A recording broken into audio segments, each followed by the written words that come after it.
முதல்ல என்னோட கனவு படமாக இருந்தது Enthiran.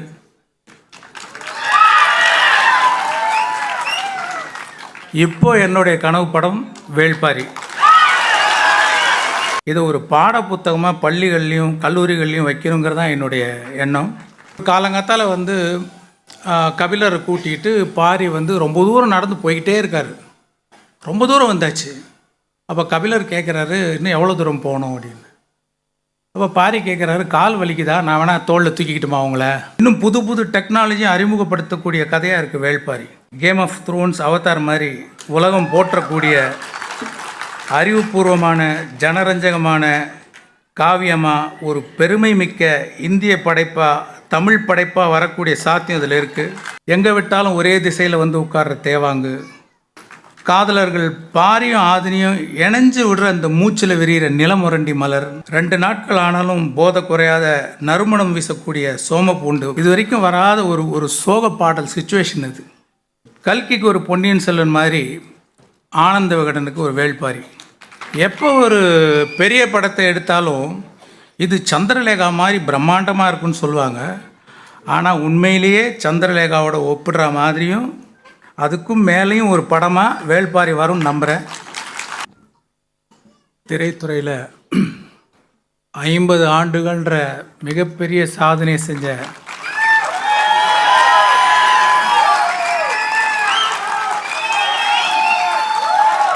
Super star Rajini sir அவர்களுக்கும், விழாநாயகன் சு வெங்கடேசன் அவர்களுக்கும்,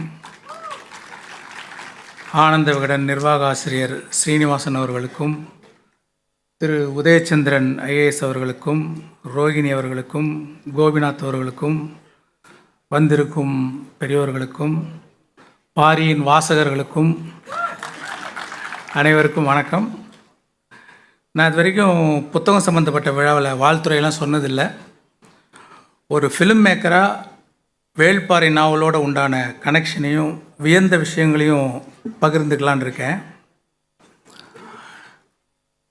விகடன் நிர்வாக ஆசிரியர் சீனிவாசன் அவங்க ஒரு தடவை என்னை சந்தித்தப்போ, ஆனந்த விகடனில் வேள்பாரின்னு ஒரு நாவல் வாரம் வந்துட்டுருக்கு, அது படித்தா படம் பார்க்குற மாதிரியே இருக்குது, நீங்கள் படமாக எடுத்தால் நல்லாயிருக்கும் அப்படின்னாங்க. நான் அநேகமாக வெளியில் கதைகள்லாம் பண்ணுறது இல்லைன்றனாலையும் அது படிக்க நேரம் இல்லைன்றனாலையும் பார்க்குறேன் சார் அப்படின்னு சொல்லியிருந்தேன்.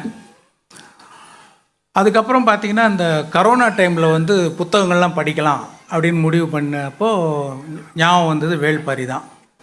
சரி, இந்த வேள்பாரி புக்கை படிக்கலான்னு தேடினா எங்கேயுமே ஒரு பிரதி கூட கிடைக்கல. நான் டைரக்டர் வசந்தபாலன்ட்ட சொன்னேன். அவரும் தேடி பார்த்துட்டு அவர் டைரெக்டாக சு வெங்கடேசன் அவர்களுக்கே ஃபோன் பண்ணி, சார் எங்கேயும் கிடைக்கலன்னு அவர் வச்சுருந்த பர்சனல் பிரதியை கொடுத்து அனுப்பிச்சார். அதில் தான் நான் அந்த புக்கை நான் படித்தேன். நாவல்கள் பெரும்பாலும் உணர்வுகளாக தான் விரியும். ஆனால் வேள்பாரி உணர்வுகளோட விஷுவல்ஸும் போட்டுக்கிட்டு விரிஞ்சுது. சூரிய ஒளி பின்னணியில் சில்லவுட்டில் அறிமுகமாகிற பாரியில் ஆரம்பித்து பிரம்மாண்டமான காக்கா விரிச்சி 4 வருஷத்துக்கு ஒரு தடவை தோன்ற ஒளிவாள், வட்டாற்று மணலில் வர்ற ஆயிரக்கணக்கான யானைப்படைன்னு காட்சிகள் விரிஞ்சிக்கிட்டே இருக்குது. பாரி கபிலருக்கு ஒரு விருந்து கொடுப்பார். விருந்து கொடுக்கும்போது இந்த 60ஆங்கோழி, அந்த பகரின்ற பறவையோடைய ஈரல், மான், இதுங்களுடைய இறைச்சியெல்லாம் வைக்கிறாங்க. அந்த இறைச்சிக்கு மேட்சிங்காக கல், அதை தேரல் சொல்கிறாங்க, அது வைக்கிறாங்க. அதுக்கு மேட்சிங்காக இசை, அதுக்கு பொருத்தமாக இப்போ மான் கறினா மான் டான்ஸு, ஒரு மான் நடனம், இப்படின்னு ரொம்ப அற்புதமான அந்த விருந்து காட்சி எனக்கு உண்மையிலே ஒரு சாங் ஓடுது பின்னாடி அது எடுக்கிறதுக்கு. இப்போ முல்லைக்கு தேர் கொடுத்தான் பாரின்ட்டு நம்ம பாரியோடைய கருணையை பற்றி நம்ம ஸ்கூலில் படிச்சிருக்கோம். இந்த நாவலில் பாருங்கள், ஒரு காலங்காத்தால் கபிலரை கூட்டிகிட்டு பாரி ரொம்ப தூரம் நடந்து போய்கிட்டே இருக்கார். ரொம்ப தூரம் வந்தாச்சு.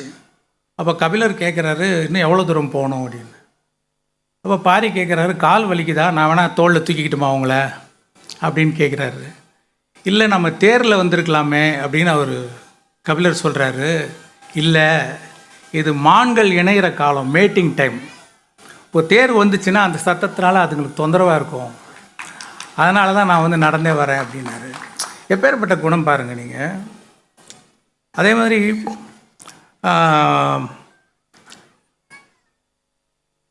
எங்கே விட்டாலும் ஒரே திசையில் வந்து உட்கார்ற தேவாங்கு, பூமிக்கு அடியில் விலை உயர்ந்த மணிக்கற்களை ரகசியமாக சேமித்து வச்சுருக்கிற பாழி நகர், அதுக்கு லேண்ட்மார்க்காக வானத்தில் இருக்கிற நட்சத்திர கூட்டம், அந்த நட்சத்திரத்தை பகல்லையும் பார்க்கக்கூடிய கருநெல்லி, பாரியின் காதலி ஆதினி அணைச்சதும் ஒரு இலை கூட தெரியாமல் மொத்த மரமும் பூத்து குலுங்குற ஏழிலை பாலை, காதலர்கள் பாரியும் ஆதினியும் இணைஞ்சு விடுற அந்த மூச்சில் விரிகிற நிலமுரண்டி மலர், ஏதோ குறிப்பிட்ட மூலிகையை சாப்பிட்டுட்டு அந்த இலைகளை சாப்பிட்டுட்டு அந்த தான் மூக்குலேருந்து அந்த நீர்த்தோல், அதை மீன் சட்டை, பாம்பு சட்டை அப்படி உரிச்சிட்டு இணையிற வெண்சாரை, ஒளி வீசும் வெண்சாரை பாம்புகள், சுண்டா பூனை, பறக்கும் பாம்புகள், ஒரே கடியில் குதிரையோட கழுத்தை துண்டாக்குற தோகை நாய்கள், மழை நீரை மட்டுமே சாப்பிட்ற குடிக்கிற சக்கரவாக பறவை, தண்ணீருக்குள்ளே எறிகிற பால் குரண்டி செடி, 2 நாட்கள் ஆனாலும் போதை குறையாத நறுமணம் வீசக்கூடிய சோமப்பூண்டு பானம், சிறகு நாவல், இரவில் ஒளிரும் ராவெரி மரம், இப்படி போயிட்டே இருக்கு லைக்கு. ஒரு ஊரையே துவம்சம் செய்கிற ஒரு மதம் கொண்ட யானை, அது யாராலையும் அடக்க முடியல. நிறைய வீரர்கள் அடக்க ட்ரை பண்ணுறாங்க, ஆனால் முடியல. அப்போது ஒரு குழந்தைய மார்பில் வச்சுட்டு இருக்கிற ஒரு பெண்மணி அசால்ட்டாக தூக்கி பின்னாடி போட்டுக்கிட்டு ஒரு மூலிகை செடியை காமிச்சு அப்படியே அந்த யானையை மண்டியிட வச்சு பயந்து திருப்பி காட்டுக்குள்ளே ஓட விட்ட ஒரு பரம்பு பெண்மணி, அப்புறம் தீக்களி பூசிக்கிட்டு நெருப்புக்குள்ளேருந்து வந்து எதிரிகளை வெட்டி சாய்ச்சிட்டு திருப்பி தீக்குள்ளேயே போயிடுற பரம்பு வீரர்கள், எதிரிகள் கூட்டத்தை அழிக்க வேறு வழி தெரியாமல் மாடுகளோட கொம்புகளை கொளுத்தி விட்டு தாக்க வச்சு அதுங்க செத்து விழுந்ததும் குமுறி அழுது அந்த எரிஞ்ச மாட்டோட கொம்பை எடுத்து அப்படியே தான் நெஞ்சில் குத்திட்டு சாகிற கோவன் கதாபாத்திரம், பாரி உயிரை காப்பாற்றுறதுக்காக தான் உயிரே தியாகம் செய்கிற பாண்டிய இளவரசி பொற்சுவை, தான் உயிரோடு இருந்தால் பாரி மலையிலேருந்து கீழே இறங்கி போயிட மாட்டான்னு ஒரு வில்லை எடுத்து தான் காலில் இழுத்து தான் நடு வயிற்றில் பாய்ச்சி இறந்து போகிற தேக்கன், பரம்பு ஆசான் தேக்கன் செத்ததும் அவனை தூக்கிக்கிட்டு ஓடுற இந்த கூவல் குடி வீரன் வந்து விதவிதமான ஒலிகளை எழுப்பி அந்த காட்டில் இருக்கிற பூச்சி, பறவை, நாய், தவளை எல்லாத்துக்கும் தெரிவிக்கிறான். அதுங்க அத்தனையும் சோகத்தோட ஒரே நேரத்தில் குரல் எழுப்புறது வந்து அற்புதமான ஒரு இடங்க. இந்த மாதிரி நான் எங்கேயும் வந்து கேள்விப்பட்டதும் இல்லை, படித்ததும் இல்லை. இது வரைக்கும் வராத ஒரு சோக பாடல் சிச்சுவேஷன் அது. எதிரிகளோட யானைப்படை வந்து தண்ணி குடிக்கிற குளத்தில் வந்து சங்கு அட்டைகளை போட்டு அதுங்க யானை வாய் வழியாக போய் மூளையை அரிக்க வச்சு மதம் பிடிக்க வச்சு வீழ்த்துறது, ராத்திரியில் நெருப்பாக தகிக்கிற அந்த அனலி பூச்சிகளை கூட எதிரிகளை தாக்கிற ஒரு ஆயுதமாக பயன்படுத்துகிற பாரியோட புத்தி, யுக்தி, இப்படி ஏகப்பட்ட விஷயங்களை அருமையாக எழுதியிருக்கார் சு வெங்கடேசன் அவர்கள். இது வந்து ஒரு இன்ஃபர்மேஷன் யுகம். Information is wealth. அதனால தான் 20 வயசுலேருந்து 30 வயசு வாசகர்களையும் இந்த வேள்பாரி நாவல் அதிகமாக ஈர்த்திருக்கு. சு வெங்கடேசன் அவர்கள் என்னன்னு சொல்லி பாராட்டுறது, பூமிக்கு அடியில் விலை உயர்ந்த மணிக்கற்களை சேமித்து இருக்கிற இடத்த பாழி நகர்னு சொல்கிற மாதிரி தனக்குள்ள விலை மதிப்பில்லாத அறிவையும் படைப்பு திறனையும் சேமித்து வச்சிருக்கிற பாழி நகர்னு இவரை சொல்லலாமா? கல்கிக்கு ஒரு பொன்னியின் செல்வன் மாதிரி ஆனந்த விகடனுக்கு ஒரு வேள்பாரி. பொன்னியின் செல்வன் மாதிரி வேள்பாரியின் புகழ் இன்னும் 50 ஆண்டுகள் தாண்டியும் நிலச்சி நிற்கும். அறம்னா என்ன, அறுக்கிறது தானே அப்படின்னு கேட்குற காலகட்டம் இது. அறம்னா என்ன, எத்திக்ஸ்னால் என்ன, வேல்யூஸ்னால் என்ன, இயற்கையோட இம்பார்ட்டன்ஸ் என்னன்னு இந்த ஜென்ரேஷனுக்கு புரிகிற மாதிரி பிடிக்கிற மாதிரி எழுதியிருக்கார் சு வெங்கடேசன் அவர்கள். இதை ஒரு பாட புத்தகமாக பள்ளிகள்லேயும் கல்லூரிகள்லேயும் வைக்கணுங்கிறது தான் என்னுடைய எண்ணம்.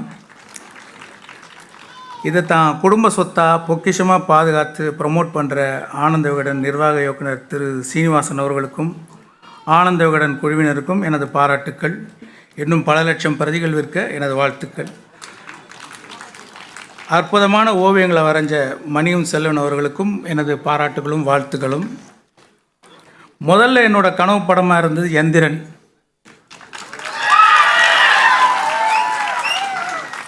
இப்போ என்னுடைய கனவு படம் வேள்பாரி.